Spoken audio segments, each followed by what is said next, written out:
Big TV భక్తి సమాచారం WhatsApp ఛానల్లో జాయిన్ అవ్వండి. అన్ని విశేషాలు ఎప్పటికప్పుడు తెలుసుకోండి. అరుణాచలం ఆది దేవుని అపార కరుణా మహిమాచలం. అరుణాచల క్షేత్రం 4 ముక్తి క్షేత్రాలలో విశిష్టమైనది. అరుణాచలం అని స్మరించినంత మాత్రానే ముక్తి లభిస్తుంది అన్నది కూడా ప్రతీతి. ఇక్కడ కొండే శివుడు, శివుడే కొండ. అరుణగిరి చుట్టూ తిరిగిన ఎంతో మంది కూడా వారు ముక్తిని పొందారు అని ఎన్నో పురాణ కథనాలు మనకు ప్రచారంలో ఉన్నాయి. ప్రతి ఒక్క భక్తుడు కూడా అరుణాచలం వెళ్ళిన వాళ్ళు ఆ 14 కిలోమీటర్లు కూడా గిరి ప్రదక్షిణ చేస్తూ ఉంటారు.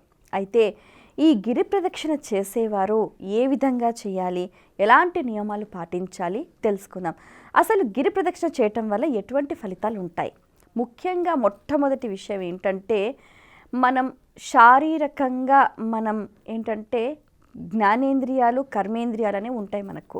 బుద్ధి, మనస్సు ఇవన్నిటినీ కూడా ఎప్పుడైతే ఏకీకృతం చేసి మనం భగవత్ సేవలో నిమగ్నం అవుతామో వారికి మోక్షం త్వరగా సిద్ధిస్తుంది అని చెప్తూ ఉంటారు. మనస వాచ కర్మణ అంటే మనం చూసేది, మాట్లాడేది, వినేది, మననం చేసేది అంతా కూడా శివనామస్మరణ. అక్కడ మనం గమనిస్తే అరుణాచలంలో అంతా కూడా శివమయంగానే కనిపిస్తుంది. ప్రతి రాయి కూడా శివలింగంగానే కనిపిస్తుంది. అక్కడ మనకు జలం కూడా ఆ శివుని జటాజూటంపై ఉన్న గంగలాగానే మనకు స్ఫురణకు వస్తుంది. అక్కడ ఏది చూసినా అంతా శివమయంగానే కనిపిస్తూ ఉంటుంది. అయితే ఇప్పుడు ఈ అరుణాచలంలో గిరి ప్రదక్షిణ చేయటం వల్ల ఏంటంటే, శారీరకంగా అంటే మన కర్మేంద్రియాలను శుద్ధి చేసుకోవటానికి ఇది ఒక ఉత్తమోత్తమైన మార్గం అన్నమాట. తర్వాత ఏంటంటే, మనం ఎప్పుడైతే ఇలా నడుస్తూ ఉంటామో మన శరీరంలో ఉన్న అన్ని భాగాలకు ఆక్సిజన్ అనేది చక్కగా జరుగుతుందన్నమాట. రక్త ప్రసరణాన్ని అన్ని అవయవాలకు సంబంధించి రక్త ప్రసరణ అనేది చక్కగా అందుతుందన్నమాట. తర్వాత ఏంటంటే, మనం ఎప్పుడైతే నడుస్తూ ఉంటామో మనకు నరాలకు సంబంధించిన ఏవైనా ఇబ్బందులు ఉన్నా కూడా తొలగిపోతూ ఉంటాయి. ఇంకొకటి ఏంటంటే, చాలామంది చాలా గర్వంతో ఉంటూ ఉంటారు. ముఖ్యంగా ఆ గర్వం అణచటానికి ఇది ఒక ప్రదేశం, తార్కాణం అని చెప్పుకోవచ్చు. ఎందుకంటే బ్రహ్మదేవుడు, విష్ణుమూర్తి లాంటి వారి గర్వమే అణగిన ప్రదేశం ఇది. కాబట్టి ఈ గో అనడానికి ఇదొక ప్రదేశం. అరుణాచలం అనేది చాలా ఉత్తమోత్తమైనదని చెప్పుకోవచ్చు. ఎందుకంటే మీరు గమనించారా, మనం ఎప్పుడైతే నడవటం మొదలు పెడతామో, ఇప్పుడు చాలామంది అనుకుంటూ ఉంటారు ఈ శరీరం మనది, ఇది మనది అని అనుకుంటారు. ఇదేది నాది కాదు, అంతా ఆ పరమేశ్వరి అధీనమని తెలియచెప్పే ఒక అద్భుతమైన సత్యాన్ని మనకు తెలియజేసేదే ఈ అరుణాచల గిరి ప్రదక్షిణ. మీరు నడవడం మొదలుపెట్టిన తర్వాత గమనిస్తే 6 కిలోమీటర్ల వరకు బాగానే నడుస్తారు. 9 కిలోమీటర్లు నడిచిన తర్వాత కొద్దిగా అలసట అనిపిస్తుంది. 11 కిలోమీటర్లు నడిచిన తర్వాత అబ్బా అమ్మా అని అంటూ ఉంటారు. ఇంకా 13వ కిలోమీటర్ దగ్గరకు వచ్చిన తర్వాత అడుగు వేయడం కూడా భారంగా అనిపిస్తుంది. ఇంకా అప్పటి నుంచి ఒక్కొక్క అడుగుకి నిజంగా పరమేశ్వరుడు కనిపిస్తూ ఉంటాడు. అంటే ఏంటి, ఈ శరీరం అనేది నాది కాదు, ఈ జవసత్తువులు అనేవి కూడా అంతా పరమేశ్వరుని అధీనమని, అంటే ఇదేది నాది కాదు, ఇదంతా కూడా ఆ పరమేశ్వరుని ఆ శక్తి, వారి ద్వారానే మనం ఇలా మనుగడ సాగిస్తున్నాం అన్న ఒక సత్యం అనేది వారికి స్ఫురణకు వస్తుందన్నమాట. ఇక 14 కిలోమీటర్లు నడిచిన తర్వాత ఒక రకమైన అలౌకికమైన ఆనందము కలుగుతుంది, శారీరక శ్రమ కలుగుతుంది. కానీ ఆ తర్వాత మరుసటి రోజు ఇవేవి ఉండవు. కాకపోతే ఏంటంటే, ఈ నడుస్తున్నంతసేపు కూడా మనం ఏదైతే మననం చేస్తూ ఉంటామో శివనామస్మరణ మనకు అంతులేని ఆధ్యాత్మిక అనుభూతి కలిగిస్తూ ఉంటుందన్నమాట. అది మాటల్లో వర్ణించలేం. అందుకే చాలామంది కూడా పౌర్ణమి సందర్భంలో నడుస్తూ ఉంటారు. ఎందుకంటే ఆ సమయంలో చంద్రుడు పరిపూర్ణమైన 16 కళలతోటి కూడా శోభిల్లుతూ ఉంటాడనమాట. చంద్రుడు మనఃకారకుడు.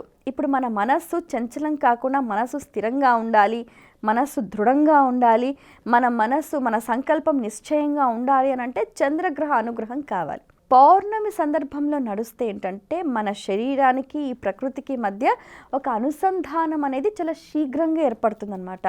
అందుకనే ఈ పౌర్ణమికి మనం ఎప్పుడైతే గిరి ప్రదక్షిణ అంటే ఏంటంటే చాలా ఎత్తైన ప్రదేశంలో ఏంటంటే మనకి ఏకాగ్రత అనేది చాలా త్వరగా లభిస్తూ ఉంటుందన్నమాట. అలాగే మనం నడవటం ఎప్పుడైతే మొదలు పెడుతూ ఉంటామో మనకు తెలియకుండా మన కాళ్ళు ఎప్పుడైతే మనం చెప్పులు లేకుండా నడుస్తామో ఆ భూమి స్పర్శతోటి కూడా మనకు అంతర్గతంగా మనకు తెలియకుండా ఉన్న ఇబ్బందులు కూడా తొలగిపోతూ ఉంటాయి అన్నమాట. ఇప్పుడు సాధారణంగా చాలామంది కూడా హాస్పిటల్స్కి వెళ్ళి ఇలాంటి చికిత్సలు చేయించుకుంటూ ఉంటారు.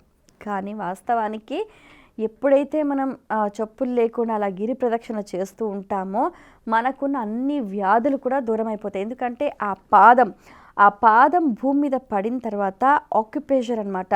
అలా జరిగిన తర్వాత మన శరీరంలో ఎక్కడైతే బ్లాక్స్ ఉంటాయో అవన్నీ రిలీజ్ అయిపోతాయి అన్నమాట. ఇది చాలా అత్యుత్తమమైన మనకు హెల్త్ బెనిఫిట్ టెక్నిక్ అన్నమాట అరుణాచల గిరి ప్రదక్షిణ అనేది. ముఖ్యంగా ఈ కార్తీక దీపోత్సవం సందర్భంగా మనం నడుస్తే ఏంటంటే నలుగురితో నారాయణ అని అంటే మనకు కమ్యూనికేషన్ స్కిల్స్ పెరుగుతాయి, మనకు ఏకాగ్ర శక్తి పెరుగుతుంది, మనకు భగవత్ చింతన పెరుగుతుంది, ఆరోగ్యం మెరుగుపడుతుంది, ఎన్నో రకాల ప్రయోజనాలు అన్నమాట. అది ఇది అనేది కాకుండా అరుణాచల గిరి ప్రదక్షిణ చేసేవారు కూడా ఏంటంటే ఒక బృందంతో వెళ్ళినప్పుడు బృందంలో వాళ్ళంతా కూడా ఒకరికొకరు అనుసంధానంగా అందరూ కలిసి నడవటం అనేది ప్రయత్నం చేయాలి. తర్వాత ఆయిల్ ఫుడ్స్ తినకుండా సాత్వికమైన ఆహారం తీసుకుంటే ఇబ్బంది కలగకుండా ఉంటుంది. తర్వాత ఏంటంటే ఎక్కువగా ఆయిల్ తినేస్తే మళ్ళీ ఎక్కువ నీళ్లు తాగాల్సి వస్తుంది, దానివల్ల ఇబ్బందులు ఎదురయ్యే అవకాశం ఉంటుంది. కాబట్టి వీలైనంత వరకు సాత్వికమైన ఆహారం తీసుకొని అలా నడవటం ప్రారంభిస్తే సరి. అలాగే మనం ఏంటంటే ఏదైనా కానీ ఒక ఆధ్యాత్మిక చింతన అనేది చాలా ముఖ్యం. మనం ఎక్కడున్నాం, ఏ ప్రదేశంలో ఉన్నాం, ఏం చేస్తున్నాం. మనం గమనిస్తే కూడా మీరు 14 కిలోమీటర్లో కూడా అడుక్కొక దేవాలయం ఉంటుంది, అది కూడా మనకు శక్తి. అరుణాచల గిరి చుట్టూ కూడా 44 ఎనర్జీ పాయింట్స్ ఉంటాయి. ఇప్పుడు మనము ఒక ప్రదేశంలో కూర్చొని ధ్యానమో సాధనో చేస్తే ఒక ఎనర్జీ పాయింటే కాకుండా 44 ఎనర్జీ పాయింట్స్ అన్నమాట. నిజంగా మన బాడీ ఫుల్ యాక్టివ్ అయిపోతుందన్నమాట, ఫుల్ ఎనర్జెటిక్ అవుతుందన్నమాట. కాబట్టి ఆ 44 ఎనర్జీ పాయింట్స్ని కూడా మనం దర్శిస్తూ ఆ ప్రదేశంలో ధ్యానము, తపస్సు, సాధన, జపము చేస్తే చాలా శక్తివంతులుగా తయారవుతాం. కాబట్టి ప్రతి ఒక్కరూ కూడా సమయం వీలు చూసుకొని అరుణాచల గిరి ప్రదక్షిణ ఈ విధంగా చేస్తే మంచిది. For more videos like this, subscribe Big TV channel.